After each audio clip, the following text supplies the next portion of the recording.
Yes, we're very professional. I can't see. I'm blind. You could just go look on your phone. I know I'm going to have to. Like they're doing the live stream with their grandparents. We're just watching and doing. More true than not. All right. Anyway, how you guys doing? We're doing good. Good. We haven't talked to you guys in forever. I'm looking down at my screen and trying to just make sure the comments are coming up. I got it. You got it? Okay. Okay. I'm I gonna didn't share. have a chance to play my intro, so good. A lot of people are logging on already, so that doesn't matter. Oh, sure. So, how long has it been, guys, since we did one of these? It's got to be a year, right? At Forever. least. Probably. Yeah, has to be maybe over a year. I'm not sure. Cody wearing the glasses now, I notice. Yeah, I can Sounds actually fun. see what you guys look like now. So Speaking of glasses, I need to put on my other glasses. I have eye issues, so I'm not doing this to look cool, even though I do. You do look pretty cool, though. Don't tell him that. Don't be the monster. Oh, Please. The TV executives say they like older men in sunglasses, so I'm trying to impress them. So it's been a long time. We have seen you guys in the meantime at the Hoover House for the big jubilation, and we had a great time as always doing that. I love it. I love that event. We look forward to that one every year now, hopefully. And I mean that it's such a good tradition. You know what I mean? And I just remember ending it where we go to that shop, and I still have the picture of me in the Iron Man mask. And then Cody and I were standing behind a gentleman at the register who was, he had something to do with crack. He wasn't doing any crack, but there was a deep there was something noticeable in front of us, and we're kind of not trying to right. Okay. like say, "Do you see that?" But without actually saying that, we're looking at each other like, I remember that. "Yeah, that was." I have a picture of that. Oh, good. It was such a fun time, though. I mean, Yeah. like, I feel like we just goof off most of the time during those events. Like, it's just so much fun to all hang out together. It's effortless, right? Yeah. It doesn't feel like we're doing something or putting on. It's just like we're all hanging out and doing our thing together. So what's Yeah. up with the glasses now, Cody? How old are you? You shouldn't have to wear glasses already. What like happened? 85. So I've been noticing over the past, I want to say 2 years, but over the last year, it really started getting worse. And they say it's from a lot of the treatment that I had, apparently, and it kind of messed some stuff up. And it's weird because I had never worn glasses ever. And now that I have them, I'm like, oh my gosh, I've been missing so much. You know what I mean? Like I can read things far away now, which is really driving. Makes I can all the see difference now. in the world. Yep. So I can read the signs. I used to have Satori. You know, what's that sign say? Yeah. He wouldn't let me drive, but we'd be driving, and he's like, "Hey, what does that say?" I'm like, He's "That's driving that big old truck too at times too, where he's like a weapon out there with that vision and that big old truck.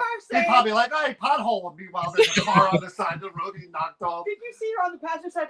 Cody, that said stop. I'll be like, Cody, Like, that's dang, another pothole. yeah." What are those people screaming about? He No. couldn't see, but he was so convinced that he was fine until we went to the eye doctor. And I personally asked the eye doctor, I'm like, what's the verdict? And he just looked at me and went, he definitely can't see. He definitely can't. Yeah. So You really don't realize until you get them how much you needed them. And then as you get older, not to bore people, it turns into bifocals and transitional, where I've got 3 different layers on my glasses because it's a long story. But anyway, let's get to the good stuff. People don't want to hear about getting old. That's just depressing. I just pretend mine work. I'm the only one without glasses. I feel like You jinxed yourself. That was Oh, No, you're good. I knocked on the Okay. wood. It's okay. Eat carrots, they told me. Eat lots of carrots. Well, believe me, growing up. on Didn't the work. day that I'm talking about with Cody, I wish neither one of us had glasses or didn't have them on that day, because when I saw Can't Be Unseen, it ruined Christmas for me forever. It's traumatized me for a long time. It seems Kathy like- says you look scholarly. Oh, I well, like thank you, that. Kathy. I every time I grab a Coke, I relate it to butt crack. Now, every time I Oh grab a can of Coke, I'm like, oh my God, it triggers me. Anyway. I think every year we do that event, there's something big that's memorable. Every single time. And I don't know what it is. What's going to be this year, but every single year there's something. But again, for those of you who don't know what we're talking about, we've kind of made it a tradition, and we're going to do it again this year. We go to Waynesboro to the Hoover House. Pam and Steve Berry, good friends of ours, own a bed and breakfast every December. Usually the first weekend, Gettysburg has their big, I call it the jubilation. It's their holiday celebration. Downtown, they have a lot of different things going on. We usually have Cody and Satori there with us that weekend, and it's more than just the ghost hunt and the haunted objects. Everybody hangs out. Everybody has a great time.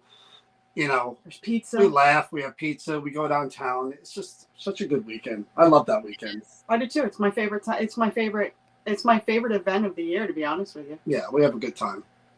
Although I don't know if Cody remembers the last one, but we won't get What did into Brian that. say? Cody Either. taking a picture with a guy in the men's room who Oh my recognized him. Yeah, I remember I that. remember And that. sorry if this person is watching, but I remember Cody coming out and Brian and I are sitting there, and all of a sudden Cody comes over and goes, "I just took a photo with someone in the restaurant." Like, oh. Okay, clip that. Put that all over social media and see what you get. Oh my! You're welcome, God. everyone out there who wants to have some dirt on Cody. Anyway, Thank so you, Aaron. Aaron said I got to experience NJP for the first time this past year, and it was everything I hoped it would be. Had the best time. We love Erin. Erin's awesome. Yeah, she's That's really awesome. and she speaks the truth, obviously. yeah, She she does. does. She's very honest. Very good judge of character, as I could see by that comment there. She's awesome. Did she say you too, or just me? She just said NJP, Oh. sir. Wow. We all know that means Chris. I don't know that. That's why I had to. Don't encourage him. He'll come up with a different wording for NJP and what it means. So we're not going to go there. Let's not. Anyway, it is great to see you guys again. It We is. haven't seen you since December. For those of you who don't know, we're going to be talking about it later. We are doing an event in May with Cody and Satori and John Zaffis together. That should be a lot of fun because. Chaotic. But they've never been there. Well, we're going to get That's- into that later. I don't want to jump ahead. See, I Okay. shouldn't have started. She's gonna throw me off. But anyway, let's talk about the book. The book Ooh, first. yes. I know you released the book. What is the title of the book, and what is it about? All right. So the title of the book. This is professional, John. By the way, so All right. I John. seamlessly went into that. Nervous now. Thank All you. right. Be professional. So the name of the book is Archives of the Paranormal, case files from the Paranormal Couples Haunted Museum, and it features 21 different haunted object case files and a short story to accompany each case file.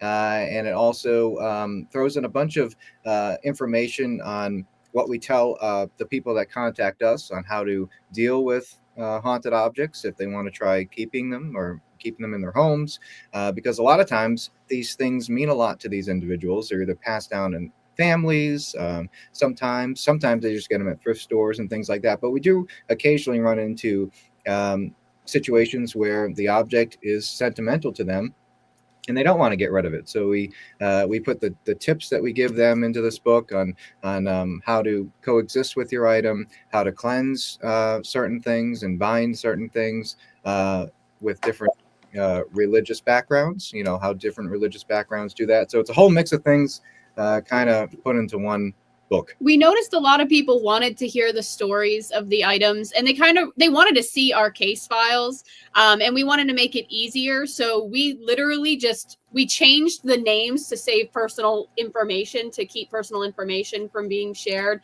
But other than that, you're seeing what our case files are. So Yeah. it kind of really puts you into, I guess, our file cabinet in our office. Yeah. How many are in there? There's 21. So 21. there's 7 chapters, 3 case files for each chapter, and each chapter kind of follows a theme. So like there's haunted toys, handmade objects, clocks, haunted clocks, masks, all sorts of things like that. It's like 330 some pages. It's Oh wow! That's Yeah. an extensive book. Yeah, it is. And we had John Zaffis wrote a foreword along with Larry and Debbie Elward, who worked with John and the Warrens for decades, and Satori's dad wrote a foreword, and Oh, okay. and we thought, just in case we don't write another book, we need these people to write the forward for us, But and we'll now- throw it all in one book. But now people are already asking us to write one about dark room items we have. So there's already like talks about that. What did you expect? I think there should have been a chapter in there about this particular individual who investigated them for the first time, and They didn't want to scare off their Is readers. that for the next book, or is that volume 3? No, I don't. They didn't want to scare the readers. So there is on certain case files. I know Jolene is in there. Liza's not in this book, but Jolene is. And there's multiple. So each case file has updates. So whenever we go to events like New Jersey Paranormal Expo, Paraunity Expo, and all the other events that we do, if something happens, we add it to the case file. So there's New Jersey Expo is in there a few times. You know, whenever says event. The mine is in there one time. Something happened at the mine. Hoover House is in there at least once or twice.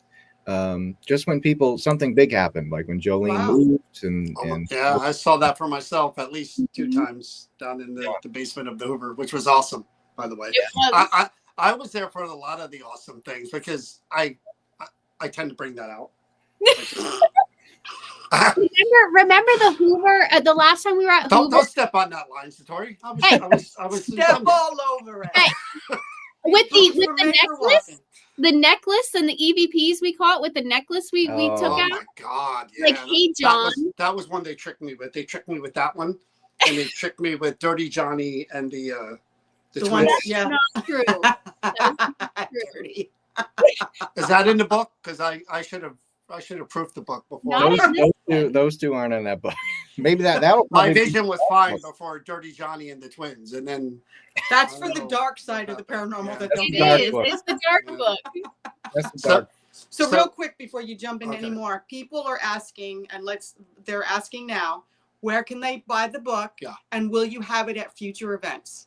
So yes, we will have it at every event we are going to be at this year. We also have it available on Amazon, Barnes and Noble, and on All the books, every major bookstore.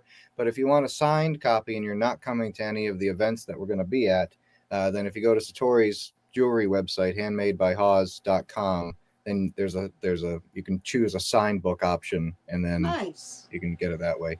Because obviously we don't see any of the books that are at the bookstore or anything like that, you know. So yeah, we'll have them at the event with John in May. So that'll be fun. so you guys know you can order them from Amazon or Satori's website if you want it Mhm. signed by you guys. Mhm. So, but you can get them at events as well. So we're going to talk about our event later. And if you're in Jersey and you want to come to that, we'll talk all about that in a minute. But back to how I got tricked. So I'm very naive when it comes to some Lord, are you paranormal things. ever And not. I have a lot of trust in people and what we do. And I'm handed an object with a little note that says, what was it again?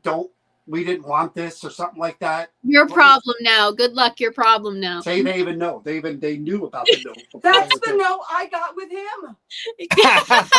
Wow. How funny. That's just mean. Just mean.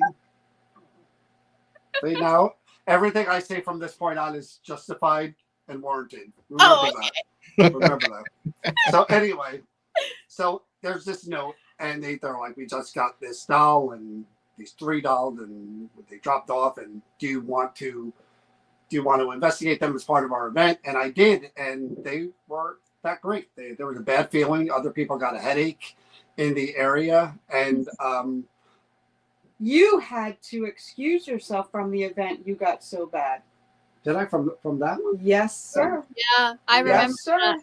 Could when we And take she the did a when we blessing take the and everything over deposition, you to could you try because to- I'm making money off the book now. So the deposition, that's live. Could you repeat that again? Well, the thing was, we didn't have anything to go off of with the claims around that item. It literally showed up at the door with that note. They were covered in dirt. We didn't know anything about it, and we didn't know who to contact. about the item. It was definitely an anonymous donation. So we were like, hey, what do we do with items where we want to see what happens? We bring them to people that want to experiment with them and see what happens. And if I remember correctly, you grabbed them before. No, your version is definitely different than mine. Actually, I do have to say, you kind of enticed him with the story, and he was like, "I'm there." Well, just like that, just like the necklace. What was the deal about the necklace? Right, it had some kind of spirit trapped in it, and it could be used for whatever. Yeah. What was the deal with that? It's a religious practice in which they believed that they could put this entity inside of an amulet and use that to do biddings, but that can ultimately take the power and energy from you. It's like feeding off of you while giving you what you want. So that's about right. And they dared me to wear it. I did not.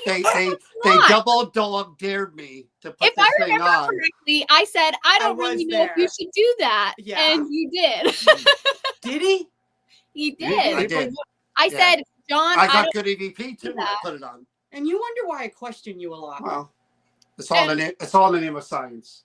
Pretty much, I just told him, well, it's your funeral. Like, you do whatever you want. I don't know what's going to happen. Not for nothing, but on a serious note, that is a good way. And as much as I wouldn't do it, but it is a good way to test how bad or how much this can affect you by the claims, by doing exactly these type of things that he does.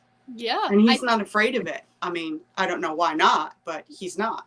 I agree. Believe me, they're there the whole time, like taking notes. They're like, okay, he feels like he's gonna puke. He's turning a shade of green. They're taking their notes. And he's speaking Latin. There you go. Is Sandy your mom? Yes. She's Is she on. here? Yes. Oh, Sandy's watching. Oh, Sandy was my sister's name, so that's a weird nice. So we do this event at the Hoover House, and the first time I really was with them and their objects, we investigated the objects, and we investigated with Cody and Satori, which we have a great time doing. Every single time they're with us, we have a great time just going out and investigating with them. And the objects, for the first time, we're going to get it, the Jolene story. Jolene's by far my favorite, by far. And I don't know if you know this, but we talked about this. I mentioned it on the last live stream that we did. When we went to that Aller house this time out, I was on the second floor initially. You guys came up there for a minute. Yeah. I couldn't get anything going on that floor. There was nothing there, nothing reacting really, until I took Jolene, Eliza, and I put them in that outdoor area where the tuberculosis woman, and I asked Jolene to help me with any spirits that were there, and bam, bam, bam, bam.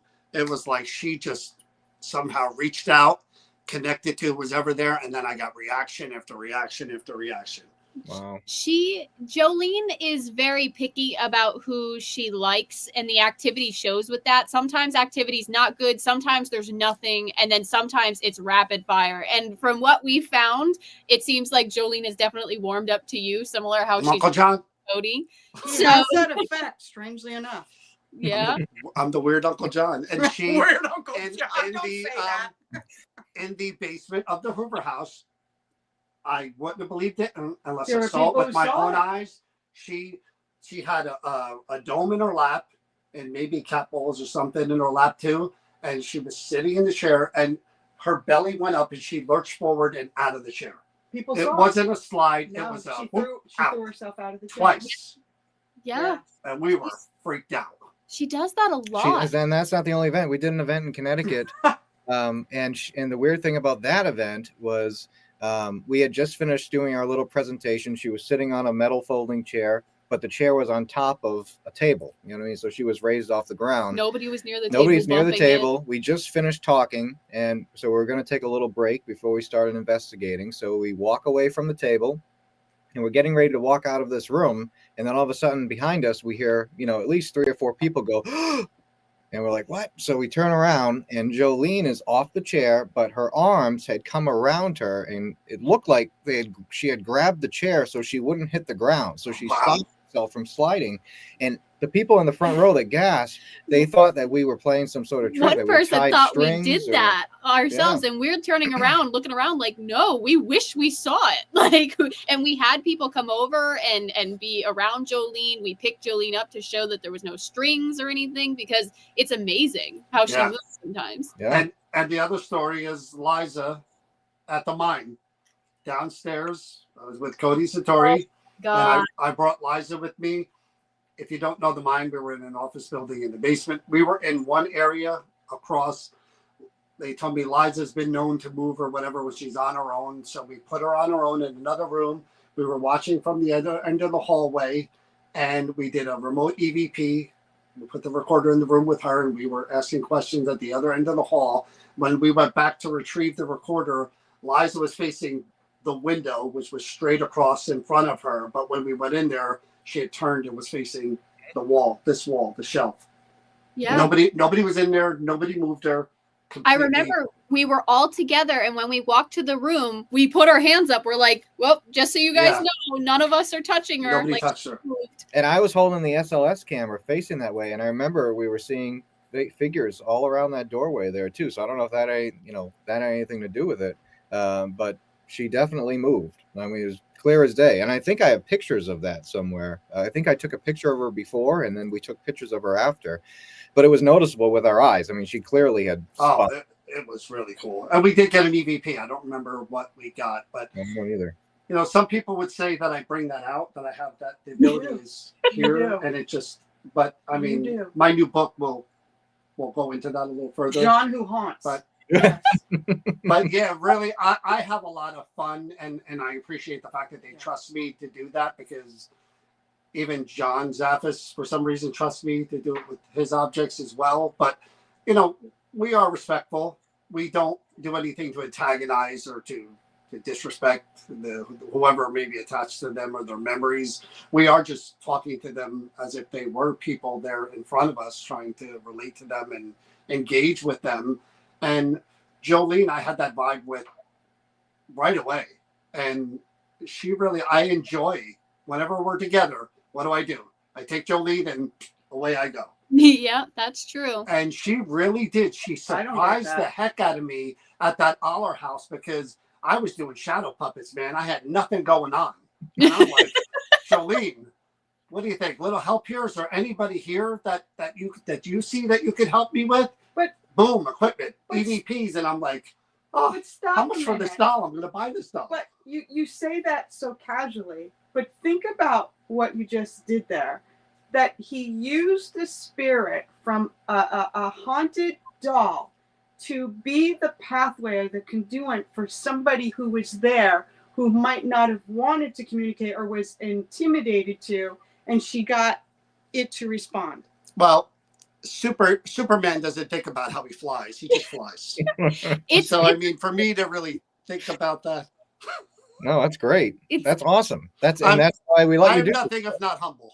So that's great. I don't like to talk about this stuff. I think for all of you new followers coming on, and what John is joking. I want to say this. John is joking. He's a very humble guy. He is. He's awesome. He's a good-hearted guy. Seriously. I am joking. But so you don't know who we are. We didn't even introduce ourselves. I'm John. This is Chris. We are the founders of New Jersey Paranormal. We also are the organizers of the New Jersey Para Unity Expo. And again, we were fortunate enough to meet Cody and Satori, I don't know how many years ago now. And we actually were lucky enough to be there when Cody proposed to Satori. So we do think the world of them and think of them as really good friends. And, you know, we enjoy spending time with them and investigating the objects and having them at events, because they're good people. Very good people. I do joke around a lot, and I just want the way that this world 2% of it is. I want to put that out there. He's joking. Yeah, you can't please everybody. You have to put that out there. Yes, that's all. So, we'll talk about the book. We talked about the book, the event that we're doing, May 3rd. Now, I know John. I've known John for many years now. Satori, you've known John your whole life. Yes. Right? Pretty much. Yes. I mean, he knew you when you were Oh my before God. He knew my family since before I was born. Yeah. So yeah. Yeah, your whole life. Cody, how long have you known John? Probably about 15 years, I want to say. Yeah. When I was about 15 or 16, I first met him. So a while. And I know you guys are friends. I mean, I talk to John a lot. He tells me he talks to you guys a lot. So when we were talking about doing an event together, he was really looking forward to you guys being there. And I know you guys It's his are favorite looking forward place. to for Really? us to have. Yeah. Oh, he loves Camp Evans. That's what we wanted to get into too. You've never been there. No. You always go to the mine. This is your first time. So that's something to look forward to for us to have you go through there. And again, for people that want to attend that event or are attending that event, it'll be their first time experiencing Camp Evans with you. Yes, that's gonna be cool. Yeah, and we know nothing about it at all. We haven't looked anything up. We've such a cool place. It's another site that's going to blow your mind. Well, don't. I mean, That's all I'm going to say. You don't want me to ruin Jinx, it. you just put He it wants out to there. talk. He doesn't want me to. I'm going to be Mine is quiet hard when it to comes be. I don't know. to details. What? Oh no, this is right up there with the mine. Okay. Really? Oh yes, yes. Okay. I'm That's trusting cool. you. I'm excited. But again, to have them there, and John is going to be there with some of his haunted objects. They're going to have some of their haunted objects. You'll have the book. That'll be a great opportunity for any of you that want the book signed and to buy it if you haven't, to buy Absolutely. it that day and get it signed. Along with John, we'll have his books, I'm sure, too. You know? Gosh, Zaphis, us and Zaphis at an event together is just gonna be chaos. Like, we've done conventions together, and we're always causing trouble. You guys, I don't know if you saw it during New Jersey Para Unity. No, they were running around. Yeah, I you guys didn't were see it. running around. Us in the same room together. There were tape balls being thrown. Insults from across the room. It was crazy, but a good time. Have you guys ever gone out and investigated with John before? We've investigated the Conjuring House with John. Yeah, this will be our first event with John. Like, Okay. investigation event. Investigation event with John. We've done like little like private things before, but nothing public like this. And this is the first time that our objects will be together at an event. The first time they were Isn't that together crazy? ever was the expo, Right. and then this will be the first event that they're at together. So it'll be interesting for sure. So again, if you want tickets to that, that's May 3rd at Camp Evans, which is in Wall Township, New Jersey. Really, really cool building. It was an ex-military research facility. Has a really strange history that, you know, you can look up. Tickets are available. You have to email New Jersey Paranormal. You have to spell out New Jersey Paranormal at yahoo.com. Cody Satori will be there. We'll have a meet and greet beforehand, so you can buy the books, you can take the pictures, you can ask whatever questions you want to ask about their book or about the objects or whatever. Same for John. Maybe we'll do a little lecture between the two, and then they'll join in. John will join in on the ghost hunt, and you better believe I'm going to have my little gift bag. I'm going to have Jolene, and whatever object of John that's the worst, then I'm going to go in my area and try to I am not. investigate the building. Why not? Even a nice, friendly one? No, I'm just going to stick with the inhabitants of the building. That's all I can handle. Interesting. I like Interesting. And if you go to our website as well, paranormalcouple.com, and click on the events thing, if you click that event, it automatically emails you. Oh, cool. Nice. Yeah, So awesome. you don't have to worry about remembering that email. If you don't, then you just click that button and it sends an email, and then they'll get it and respond to you. So And the one thing I will say about Cody and Satori, again, not just because they're friends and no, this is true. We've done events through the years with different people. I'm not going to mention any names, but you guys are engaged and involved. Start You know to what I finish. mean? And we appreciate that from our perspective, because people want that. You know what I mean? The people that are paying, they don't want you just, even though they maybe would be happy with you just standing there and being there. But you guys are engaged and involved and ask questions, and Cody will grab the SLS and you know, they're right there in the group with you investigating. But I also think that's every important. time. I mean, obviously, you guys are, you know, you're well known and people love standing and talking with you. But the other side of that, they get to see You talking what about you, me? Or? they get to see what you guys do and what you bring to the table. that you're not just figureheads. This is what you guys really do. You guys are very involved in this. You have your own experiments and things that sometimes you bring to the table, and you've shown that, and you're not afraid to do the experiments that we ask you to do. Oh, absolutely not. And I think I really like these events with people because it gives not only them a more hands-on experience, like investigating, too, it really gives us a chance to meet people and spend time with people. And I agree. I mean, I guess it helps people see that we've been investigating before we were ever, got a lot of attention going to conventions and doing meet and greets. We were investigators first, and that's the reason we're doing this. So I think it's really cool to be, hands-on investigating with people. And some of our coolest experiences have been at NJP events. Just like seriously, like the mine with, doing in that isolation chamber. I remember having a really cool experience there. Our good friend Steve, who comes with us and helps us out, he had one of his amazing experiences at the mine with just seeing a pair of legs walk away from him. You saw a lantern? Lantern at the mine. And then at Hoover House and the Olive Building there, I had an amazing Estes session sitting around that table.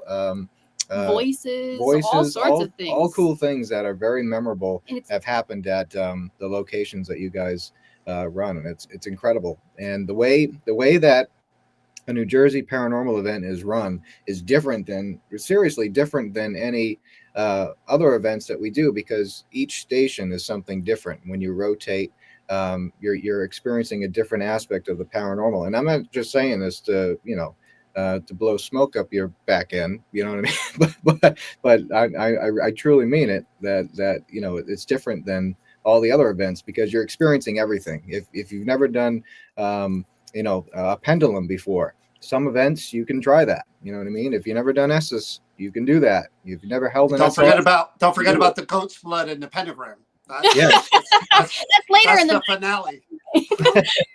That's extra hours. Joke. Yeah.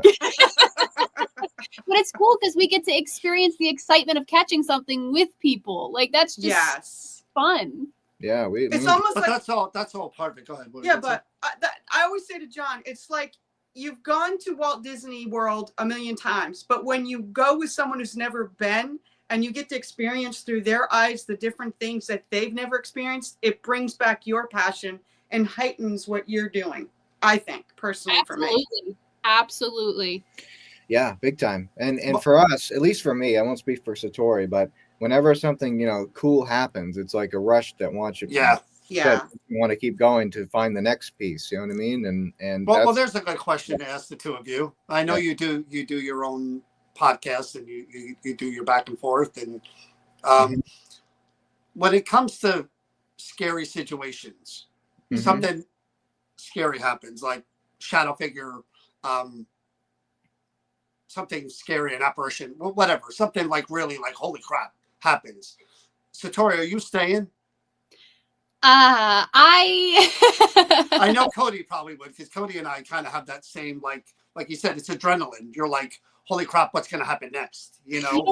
My response will be I freak out first, and some people are like, why are you such a coward? It's like, I'm not. Sometimes I freak out, and then my brain gets that rush and I start to realize what happened, and then I'll come back to it, be like, all right, let's do this again. Now that I know what's going on, let's do that again. Yeah. And yeah, I like that. I mean, I'm not a big jump scare person, but I don't mind when scary. I mean, the biggest scariest thing that happened, I ended up asking her to marry me, and then everything worked out fine. Yeah, we were there, and you really didn't ask. You seemed so chill. That was mean. You seemed so chill. I wish I could have done a documentary of behind the scenes and the whole thing. Yeah, that would have been cool to watch. Oh, I got to watch it, so I know the whole. He was freaked out too, I heard. That's what I heard that too. I heard that John was freaked out. Yeah, he was. I got it out though, Cody. I have the whole entire video. I've got it on several platforms. All I heard was "I love you." I love you. And I said. I was like, "That's and then it." She said yes, and I'm like, "Yeah, I'll help." Does that count? I was like, "That's what you call teamwork, John." I saved him. The big thing that threw me off was all of the people. Yes, that's intimidating. That's what threw me off. And Yeah. and, we're used to talking in front of people, but none of these people know who the heck we are, and we're just in the middle of it. And it was wicked cool. I mean, it was awesome. I just huge shout out to Brian. Brian Raleigh. Brian, love him. Very Good instrumental. Good guy. But for those of you who don't know, Cody and Satori, if you don't know them and how the proposal happened, Cody proposed at Rockefeller right by the tree. Brian Raleigh got them literally right At the tree, by which you can't the do. tree. And the mayor let us in there. If you know who the mayor is, I didn't know the mayor was there, but he was there and he opened up the little gate and we walked right by the tree. But Cody, I will never forget that day because two things. Satori was there for fun. She was like, "This is cool, New York, the I'm going to tree." see a play. Cody was just frozen and trying to be casual, but he kept looking at me, and I put my hand on his shoulder every now and then. I'd be like, "You're gonna be good. It's good." And he was supposed to give me the signal when he was ready to go down to see the mayor and get by the tree, and I kept looking at him like, are we doing this? So, but all the credit in the world, because it was, like you said, it was a big thing. It was in the middle of New York City, Manhattan at Christmas time when there's thousands of people around that tree. And he did right on cue. He got down on his knee and he did it. And that moment, I was very touched. I'm still very touched by being there and witnessing that moment and being at least that much of a part of it. And thank you for letting us be part of it. But it really inspired me. I saw that and I said, he did it right. I want to do that. I don't want it to just be us at a restaurant or us going wherever one day and me going, "Hey, will you marry me?" Like some bland way. I was like, that was a memory. I want a memory. We deserve a memory. We've been together over 30 years. You definitely did it. I'll give you that. He inspired me big time. And you're not. Thank you for that. He's not a crowd person either. That I actually thought something was wrong that he got off stage when we were judging a karaoke contest, and that when he came up to me, even though he was playing our song, it never dinged. And I thought something's wrong because he says, "Come on," and I'm like, "Oh my God, he's really sick. We gotta go."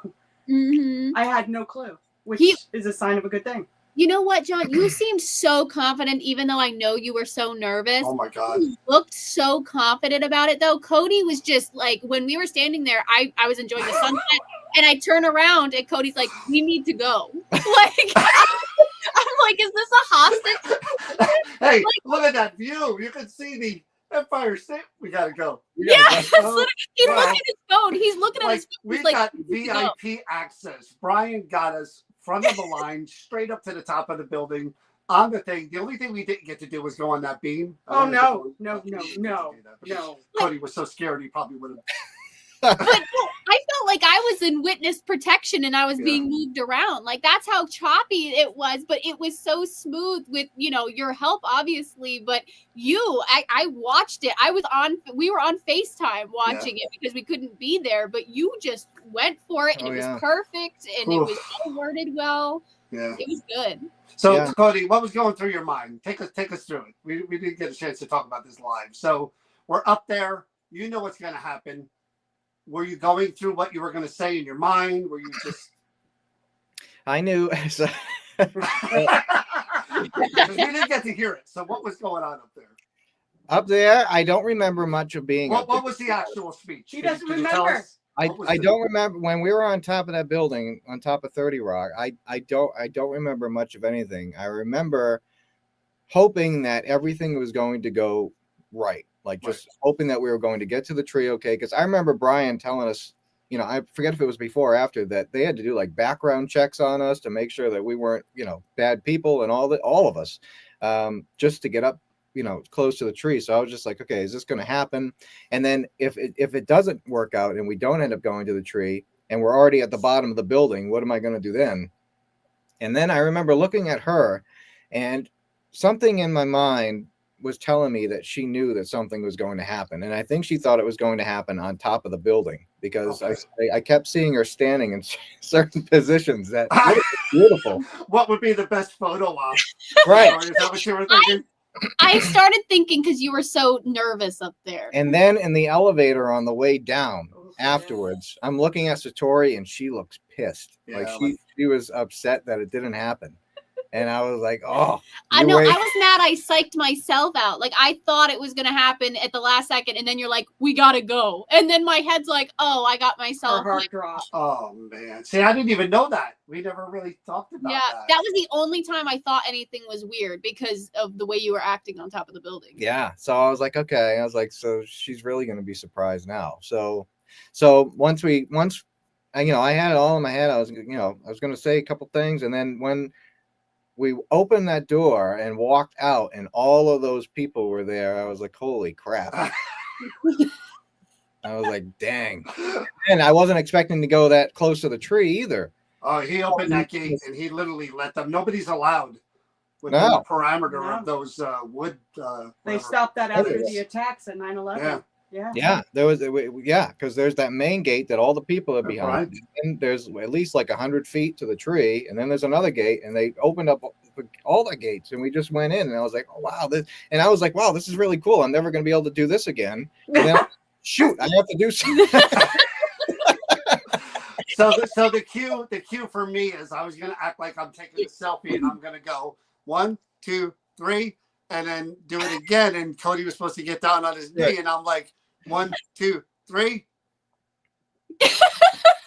And I was hitting the record button to video, and he gets down on his knee, and I'm trying to make sure I don't blow it. I wanted to get close enough to hear the words, and I hear, "I love you." And I'm like, that's it. That's all you have to do.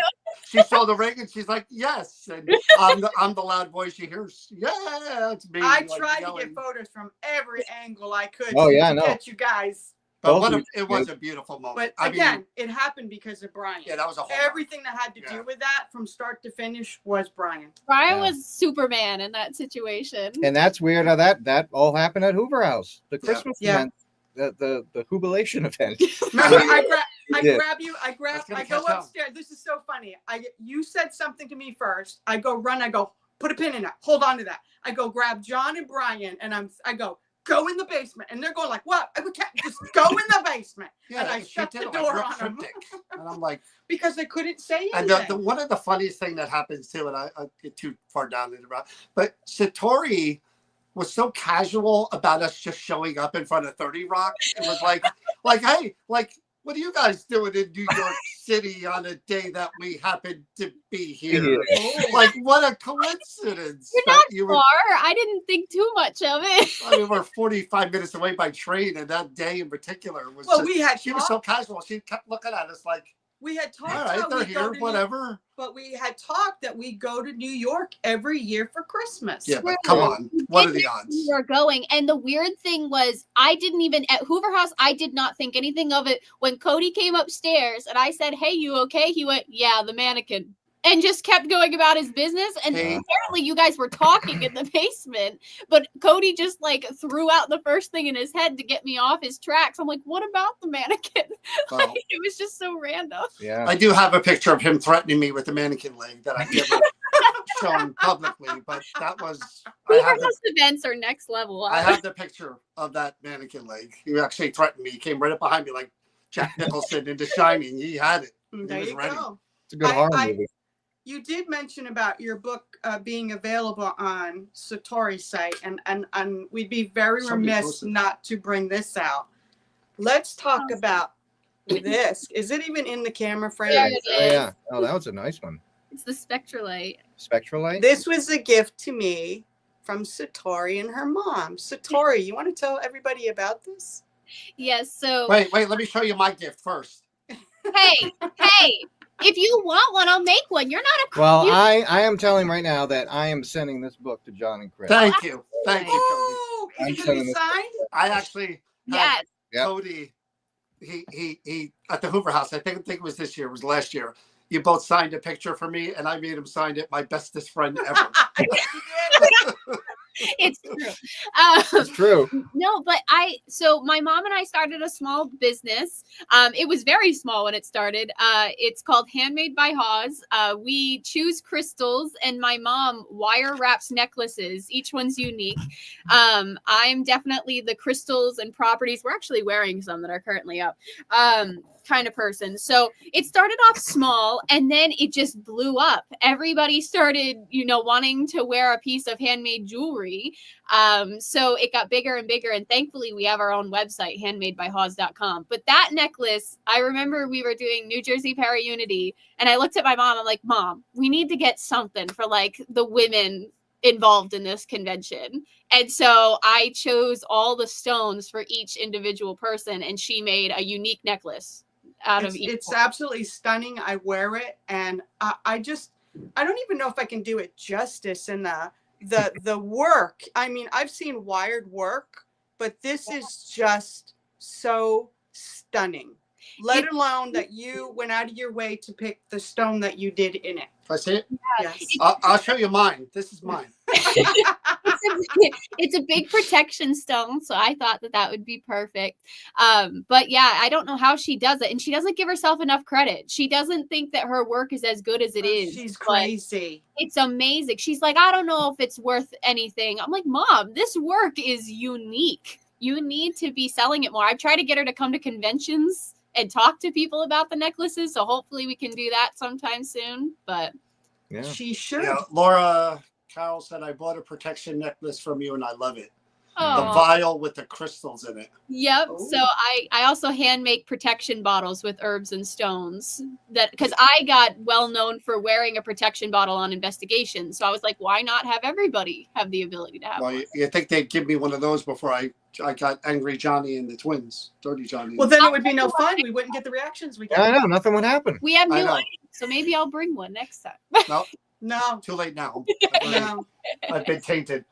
But again, what I the May 3rd event is really, again, the first time we're seeing Cody and Satori since December.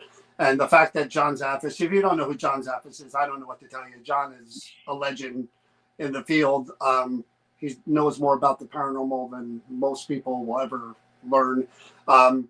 John is another one who's engaged when he's investigating. He's right there with us. And, John's got a personality. He's funny. And he's going to bring some of his objects and have the three of you together who are real close friends of ours. And that's, something that we look forward to. But I think people are going to enjoy that a lot because, again, you get to hang out with Cody and Satori and with John. And then you get to see that side of them and, get your book signed and all that other stuff and see the objects. But then you actually, we turn the lights out and like Cody said, we take you around the whole building and we do try different things. I mean, we're all about experimenting.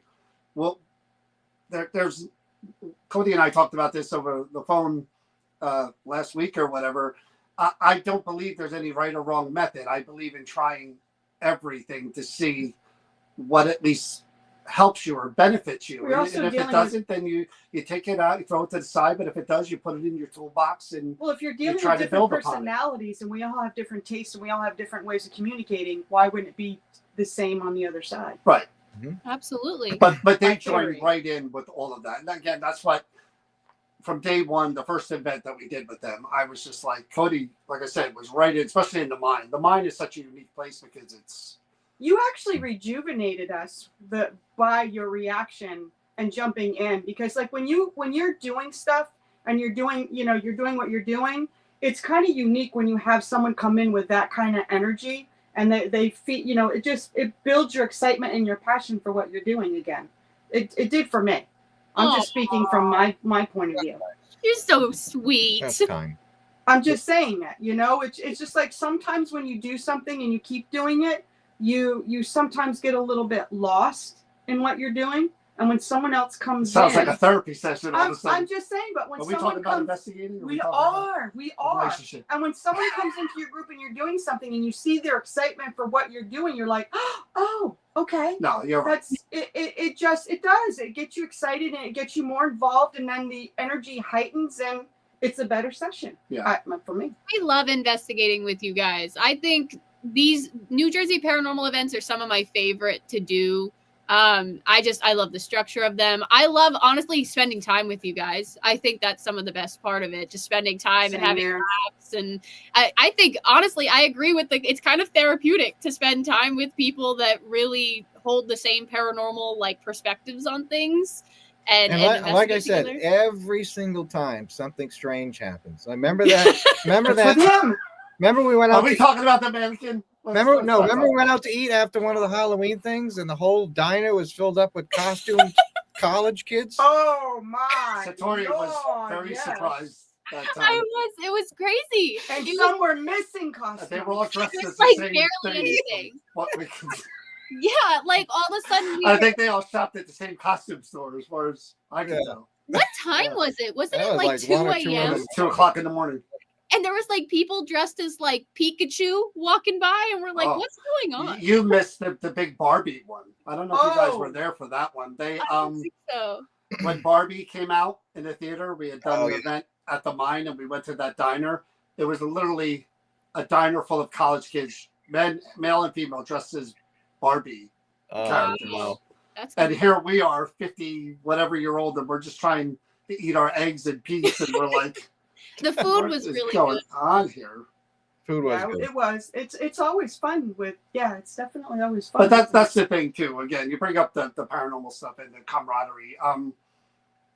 I say all the time, and this applies to the expo and whatever. It's nice to be around people that you just like being around, and good people. Yeah. And Cody and I talked a little bit about this on the phone. You can't have enough good people in your life and around you. And when there's an opportunity to meet another person who people say is a good person, and you bring them into your whatever, your community, your circle, you should do that, because again, it just makes everything better. And you guys, definitely meeting you guys and getting to know you the way we do, you're friends. You're more than just people that come to our events. And you or guys whatever. took a leap of faith with us too. And allowing me to mess with the objects. I mean, You did. I wouldn't have done that if I were you, but You hey, did. You somehow took a I leap of convinced faith. you. And No, you guys are awesome. I'm really. glad we all decided to do that first event. Yeah. I think there's been a lot of crazy times since then. Yeah. So I'm glad. Yeah. Oh yeah. No, there's definitely. Plenty more to come. Plenty Oh, yeah. more. And now John Zaffis is in the mix. Let me tell you, we completely admit that our haunted museum was an idea we got from the Warrens and John Zaffis, Right, and right. we look up to John Zaffis. Right. Oh yeah, And he's been a big. That's why you wrote the forward to our book. I mean, he's been a huge help in learning to do this. He's the one who pushed us to write the book. We wouldn't have a book. I was like, he goes, you should write a book. He goes, kid, they're gonna love it. You have all this stuff, and you just do it. And you already have the case files. Just throw them together and So write talking about that, someone had asked earlier, can you tell us one item that's in the book? well, Jolene for one, but if you want one we haven't talked about yet, there is a whistle that comes from France. And we might have brought. We might have brought it to an event. I'm not sure. And it was used in the early 1900s by witches in a coven to ward off In France. illness and bird flu. So it's a really interesting story. It was actually passed down in the family, and they had found it after it had been put away for years and years and years. Wow. And it was given to us because some strange activity happened around it. For one, do you have one that you want to share? Well, there's. I mean, I love the eyeball story. We have brought an that- eyeball We in brought there. that to a couple events. wait, like a glass eye? Yeah, Oh the my God, it's glass. I was going to say a real human We- eyeball. Hold on. That's I got to hear about this one, because I might be. We'll wait till May. we had the same reaction at first. So we got an email from a woman, and she had said, either can I donate my grandfather's How do I eye go or about donating my my grandfather's eye? And eye? we were like, Wow. what? So, and that was it. It was She just was one the sentence. sweetest. She's the sweetest. She ended up becoming very nice. We've talked to her plenty of times since, and she ended up going into more details. She apologized for being very short and explained the whole situation. But basically what had happened was her grandfather had lost his eye in a farming accident decades before. And he had a few prosthetic eyes, and he would switch them out, but he had a favorite eye that he would wear that was either more comfortable or whatever. He wore one more than the other two.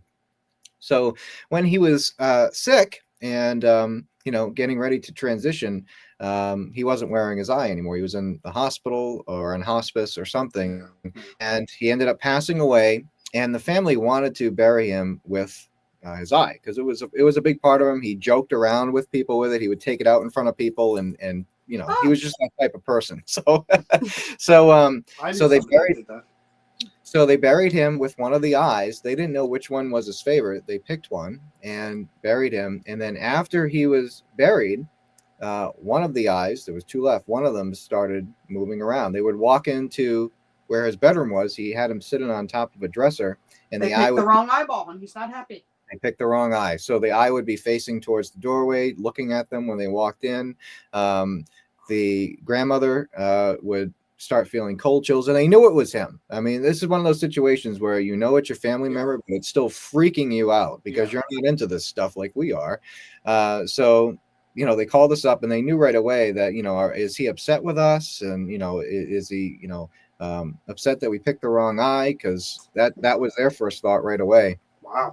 And they were like, we know it's him. But we want to donate the eye, to keep his memory alive and tell the story. And so we have a few items that are like that. We have a ship that I believe the ship's in the book. And that you got to get the book, people, to find out where all the rest are. Yeah. So we have stuff that really means a lot to people, and people have donated just to keep their memory alive. So just a quick question.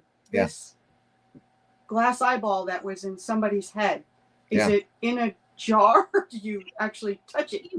It was sent to us in this tiny little wooden box. Like a little trunk. It's like a little trunk. And so we keep him in the little trunk, and sometimes for lectures and things. We actually went to a school once with teenagers, and we brought the little trinket box and opened it up and showed all the kids the eye, and they were all freaked out about it. And so we keep it in the little trunk because it's fun to show off like that. Yes, it has been cleaned.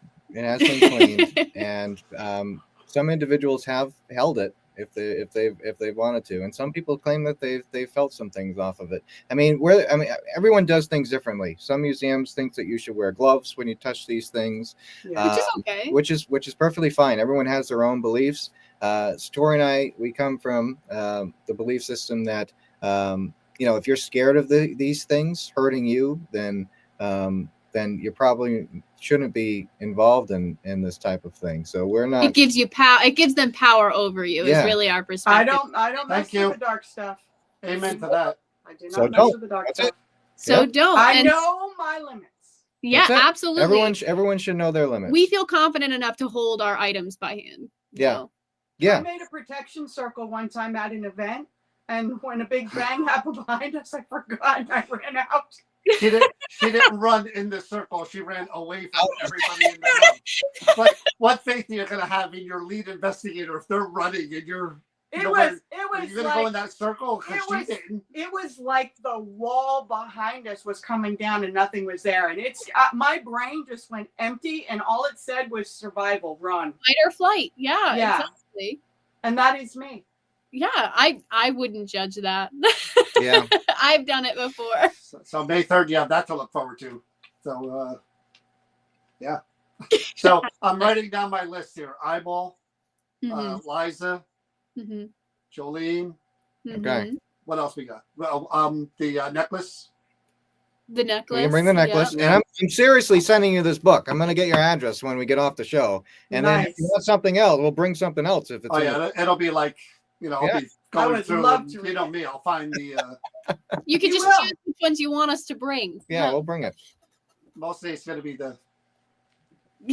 Well, Jolene is friendly. Liza and Jolene together really aren't friendly together. But it's active. I tend to lean towards the ones that are a little more... Like the Pan Am, the flight one was really cool that you brought.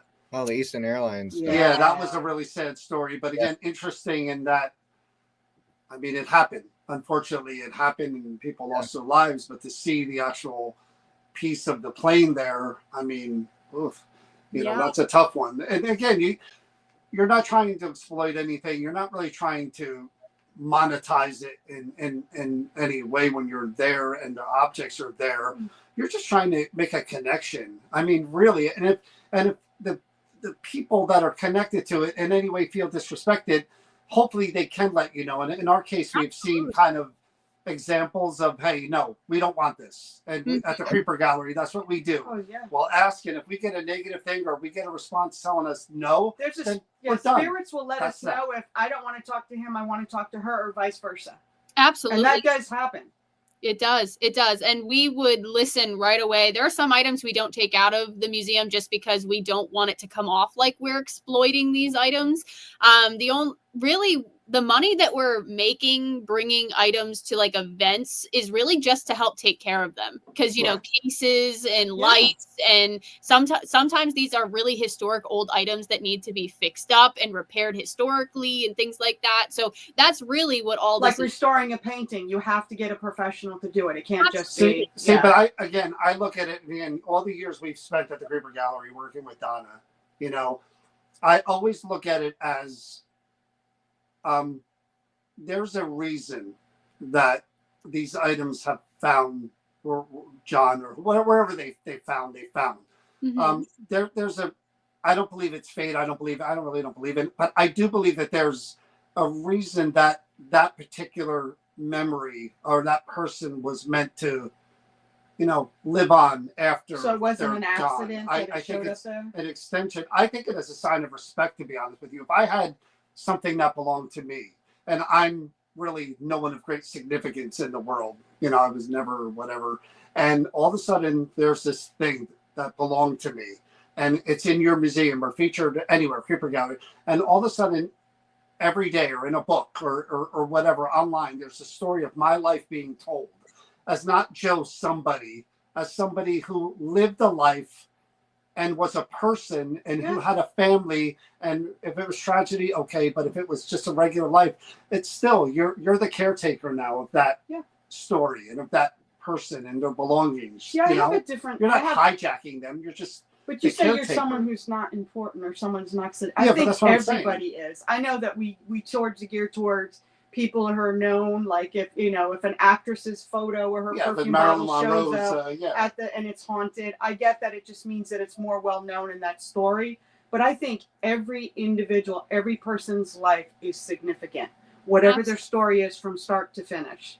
Even if you don't believe that the items are haunted, we like to tell the stories of the lives of the people that had them. And I think that telling their story is keeping them alive in a sense. And I think sometimes, even if the item is not haunted, maybe you're channeling them in a strange way. Oh, yeah. Yeah, we talk about that often. And that I don't like to think any spirit is stuck anywhere. I don't like that, especially when it comes to objects. I do believe that either there's a piece of them still there around their object, or I do believe it's a channeling thing. But I think, again, making that connection and trying to document it and prove it, I think just furthers people talk about the field. I like trying to do that anywhere and everywhere I go, even with objects, because for me, I'm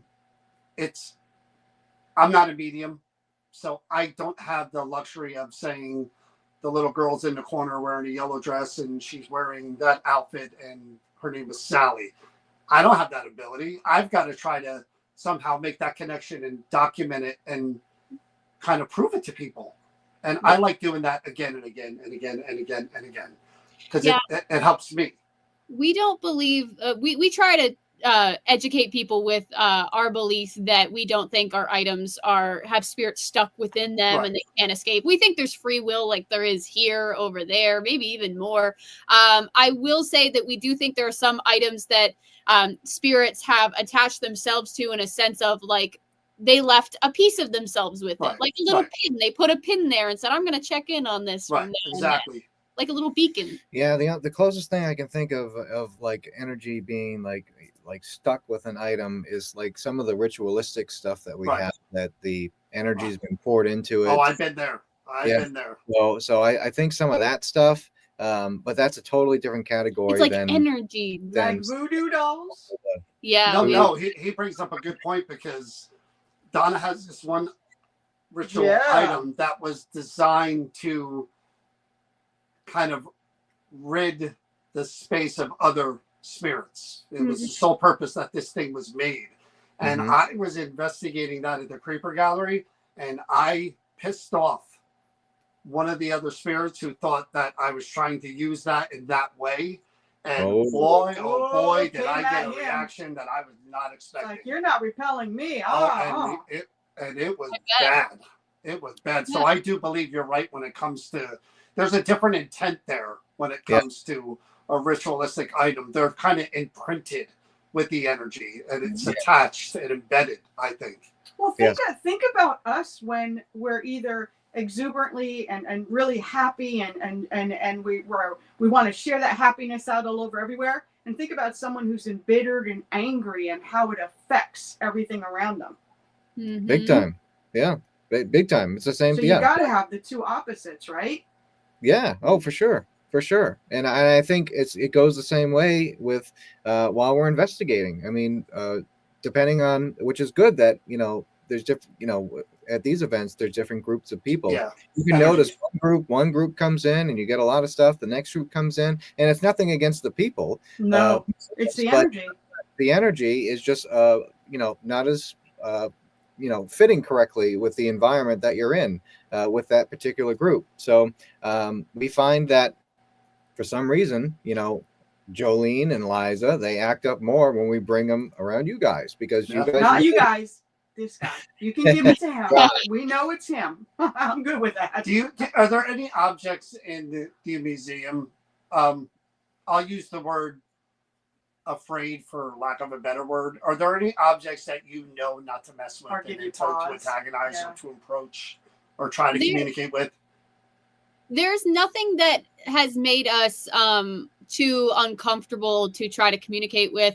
There are items that we definitely give space to because they've made it aware in terms of activity that they are happy where they are, but they do not want to be at events. They do not want to be interacting with people. Like, that's just kind of the energy we get from them. There was one where I almost passed out holding it one time. And that was totally unexpected.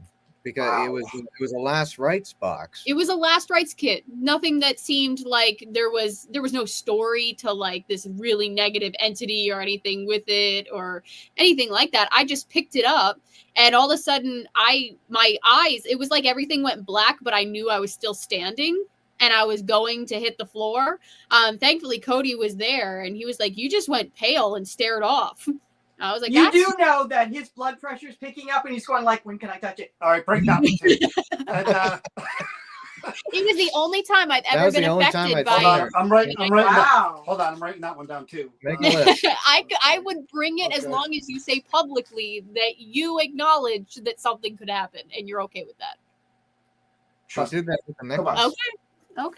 But get him to John, it's funny that you mentioned that story because John brought his haunted objects for the first time at a public event. He's had people in his museum to investigate them, but he brought them out for the first time with us to let other people investigate them, including us. Yeah. And we, again, if people want the option of holding them, if John says it's okay, we encourage whoever wants to come up, because like you just described, you may get 10 people that feel nothing and then one that, oh my God. And that was the case with one of these objects. I don't remember which one it was, and I won't say the person's name, but everyone else came up and some people said they felt a little weird or whatever. This person, true story, triggered a childhood trauma of hers where she broke down and cried. Oh, really? It connected her on a level that was insane. Uncomfortable. And again, we felt bad because that's the last thing that we wanted. And John was shocked that it actually, she said, I'm holding it and I'm remembering this event and the trauma that I went through when I was young. And we all looked at each other like, how in the world this person got that energy have triggered that trauma? Wow. I don't know. I actually took her outside and stayed with her, and it took for her a while to get her wits about. And she was embarrassed. She was just like, I just don't understand. But this is what we tell people. Hold on, I'm writing a note to myself. Have John bring that up. Oh my God. Do you remember what it was? No. I'll watch the video, or I'll call John. Yeah. Wow. Yeah. But I this mean, is the thing. You don't know. That's the great, no, Don't. you that's don't. the good thing and the bad thing about the paranormal is that here we talk about, buildings, whatever hauntings, that a family lived there and the worst things were happening. Things were flying around. People were getting scratched or whatever. They move out. The next family moves in. The family after that moves in. Hmm. Nothing. Why? Did the spirit go with the people that were there? Or did the people trigger whatever was there for It can whatever be reason? one person. Yeah. One out of the whole group. That's what I love about it. I really do. The unknown aspect, even with the objects, every object we investigate, whether it's with you guys, Creeper or John. And that was something he couldn't understand until he started getting into this. He always thought, how can it be that only one person's affected in a family and nobody else? And then he said, it's got to be hogwash. And then when he got into this more, he realized, oh my God, now I get it. Yeah. Mm-hmm. That's good. I mean, that's good. And that is a big thing, especially with a lot of the famous cases that are out there, and Amityville and the Conjuring House even. I just think it's the perfect storm sometimes with some of the families that move in. And over the years, of course, it's like a game of telephone. Things do get exaggerated. Right. But yeah. I do think that every one of these, stories has a baseline to it. And they did experience something. So I definitely think it has everything to do with the people as well. In the living people. same sense of things getting exaggerated, though, there are times where it's not exaggerated, like it's not told the way it should be, or it's underplayed in a sense. There are some people that experience things and they just blow it off. They're just kind of like, that didn't happen. Or, it's not paranormal. They don't want. But I think that's the trauma of it. That's just trying to survive the trauma. Well, I got a funny story for you. This happened recently. We were investigating this object that belonged to the guy's profession from whatever the 1920s or whatever it was. She knows where I'm going with this, so she's already shaking her head. He was a master knitter. Well, right? It didn't say master knitter. It said knitter. Knitter. Our watchers was the ones that looked up their master. Excuse me. Let me finish the story first, and then you can reply. But a master. So we're trying to connect with this person, and Chris makes a comment of, "I didn't think many men were in that profession back then." Totally pissed off the guy that was connected to that object. He literally reacted negatively to everything that she said from that point on. Yep. 100%. But that's good to know because I'm an avid reader. I read a lot. And that is not a profession that men were in at the time that was ever talked about. You would actually have to look it up and look into it to find out that there was such a thing. Yeah. It's interesting. Knowledge of history is so important, especially that's why I went to school for art history. So I analyze items and artifacts and things because I feel like you should know about it if you're going to present it to other people.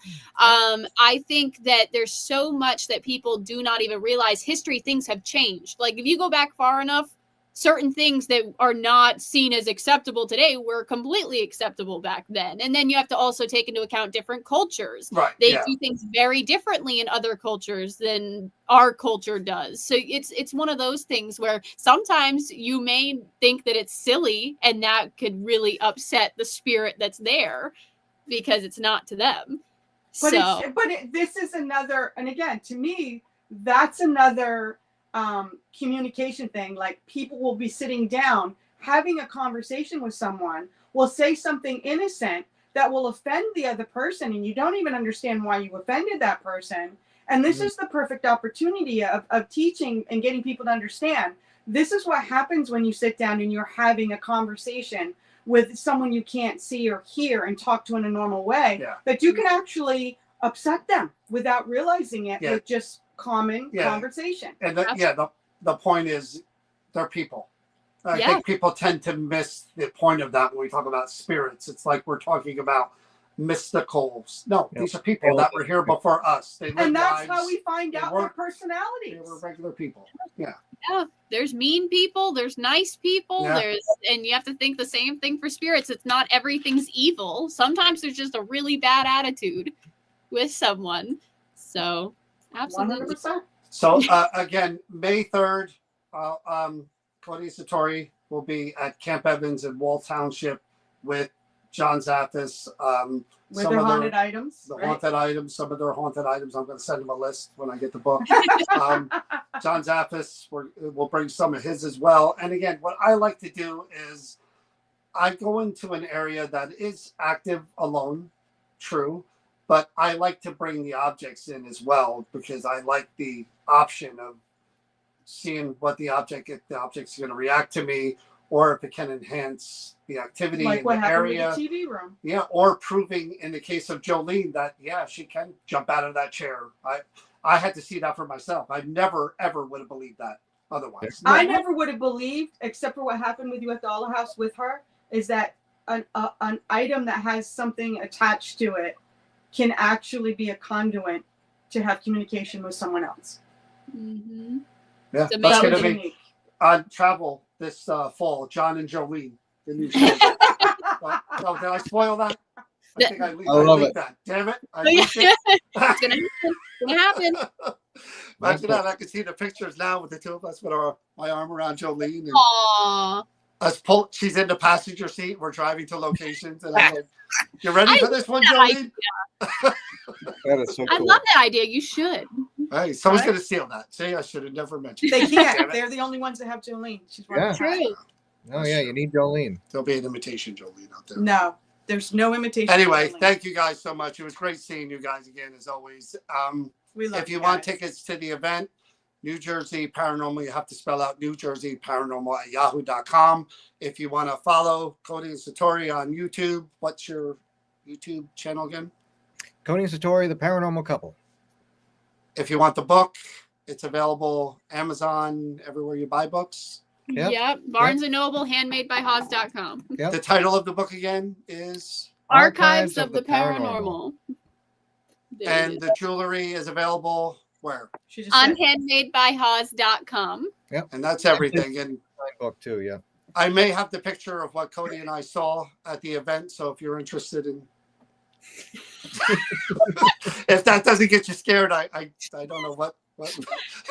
Anyway, thanks guys. Thanks for joining All us. right. We appreciate it. Thank you. Bye, guys. All right, Love- guys. Thanks for watching tonight. We really appreciate it. We'll be back tomorrow night, live from the Creeper Gallery at 7:30, 8 o'clock. If Chris isn't there, 7-ish. I'll be there. For those of you who don't know, again, we're New Jersey Paranormal. We do live investigation of haunted objects from a place called the Creeper Gallery in New Hope, Pennsylvania. We'll be doing that tomorrow here and on YouTube at 7:30, 8 o'clock. Figure out what time it gets dark. It's a live investigation. So we're going to take the objects out and we're going to try to investigate them live to see if there's any real activity there. Have a good night. Stay safe. Stay healthy. And please remember to be kind to each other. Good night, everybody. Night, everybody.